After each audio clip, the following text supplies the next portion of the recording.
The other reason white supremacy is wild to me is I feel like I never really identified as white. I'm not about to do some Rachel Dolezal shit. That's what I'm about to do. That's what I'm about to do. This will make more sense in a minute, I promise. What I mean is, my whole life growing up poor, rural Tennessee, whenever I heard others talk about white people, in my head that was always like Connecticut, Yacht Club, like Dill. Is that Dill? Like in white people, right? Like white people. And I didn't know what I was, but I knew I wasn't the same thing as them. And it was very confusing to me as a young man. Now that I'm an adult, it couldn't be more clear. I'm not white, I'm white trash, right? And it's like, and it is different.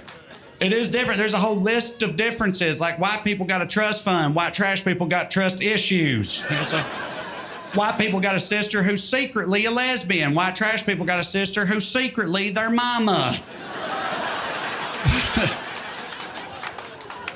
White people play golf with their boss on the weekends. White trash people play scratch-offs with their rent money on payday. Different. The way they have kids is different. Nowadays, white people wait till they're 35 to have kids. They got in vitro clinics, ovulation calendars, fertility stuff. White trash people more fertile than an Amish cornfield, baby. You can't stop us from having kids, no matter how hard you try. The way they name those kids is different. White parents are like, Brayden, Paisley, it's time for your piccolo lessons. Right? White trash parents like, Remington, Bassmaster. Quit exploding them frogs, get in the goddamn house.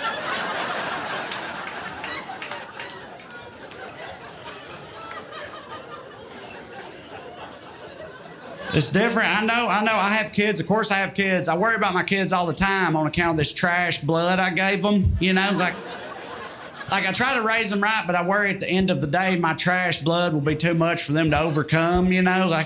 Like nobody should be forced to be giving my blood, dude. Like the Red Cross looks at my family history and they're like, we're good. Thanks, though. Right? Like, thank God for my wife for diluting it with hers a little bit, you know? But like, I love my wife, but she's from a different town in rural Tennessee. Like, her blood ain't top shelf for nothing, you know? Like, let's be honest. Like, my wife's blood is like boxed wine, you know? It's like, it's nobody's favorite, but people can handle it in a pinch, you know? My blood's just moonshine made in a radiator, dude. Like, it's just poison. That's all it is. Right? So I worry all the time about how my kids are going to turn out, right? But believe it or not, living in Los Angeles has kind of helped me with this. Because, like, you live in L.A., you look around, you see plenty of rich white kids that are all fucked up too, you know? And it makes me feel better. I'm like, oh, well, maybe it's not about the blood. Maybe it's just a crapshoot either way, right? But I got to say, I feel like that's another way in which they're different is childhood trauma. Because, like, rich white kids are like, yeah, my mother was never very emotionally available, and I've got a lot of residual psychological scarring from that. And white trash kids are like, I got beat with a tire iron. I have actual scars from that. Like, you see that? That's a tire iron scar. That's what that is. I believe that's not cool. You shouldn't do what I just did. You shouldn't, like, diminish other people's trauma just because you didn't personally experience it. But it's a whole thing with poor people. It's so hard for poor people to believe that rich people went through any kind of genuine adversity, no matter what the circumstances were, you know? Like, when all that Epstein shit was coming out, I guarantee you there was people in trailer parks all around this country watching that. Like, they got to go to an island?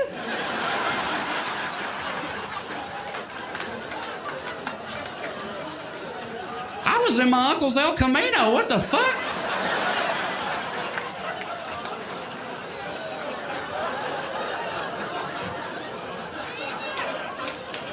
Yeah. Yeah, that one's rough, I know.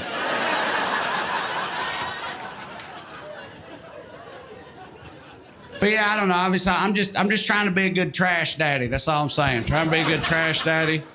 Sometimes I worry I've overcorrected. Sometimes I worry that mine are too California-y, you know? Like my older son, he's a vegetarian for moral reasons, right? Which, like, that's fine with me, but you know what my papa would say about that? Fucking, he'd get canceled for it. I can tell you that much. It wouldn't be good. I just look at them sometimes. I'm like, man, these kids are soft. They're fucking soft, right? But I realize I'm such trash that what I think is soft is actually just a standard middle-class American upbringing, right? Like that's all it is.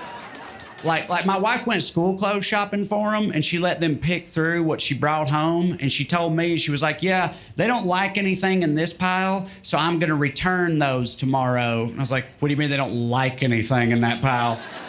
What does that have to do with anything? They know when I was a kid, school clothes came in a garbage bag after my older cousin went back to juvie. I've been a Raiders fan for 30 years because of that motherfucker.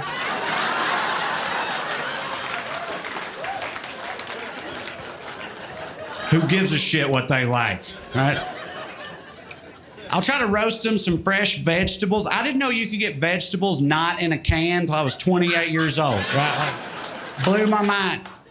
Blew my mind. I try to share this wondrous revelation with my children. I'll roast them some fresh broccoli, cauliflower. I'll church it up, put some balsamic drizzle on it, whatever. They just don't, it don't matter. They're just picky. They just won't eat it. They just don't want it. And I'm sitting there like, I ate squirrels, God damn it. Who the fuck do you think you are? The other day, my 11-year-old got cold in the house, so he just went and turned the thermostat up a little bit. Like, didn't ask nobody nothing, didn't say nothing to nobody. Just walked over and just turned it up. I could feel the souls of my ancestors telling me to slap his ass. But I didn't do it. I didn't do it. Trying to be a good trash daddy.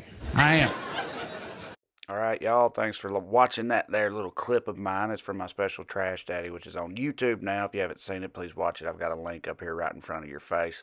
If you want to check it out, there's also a link for subscribing to this channel so you can see all my clips and, silly videos and podcasts and stuff. And very importantly for me, a link to TraeCrowder.com where you can check out my tour dates for upcoming shows, just like this one, except completely brand new material. Check it out. Come see me if I'm coming near you. Either way, appreciate you watching. Love you like chicken. Bye.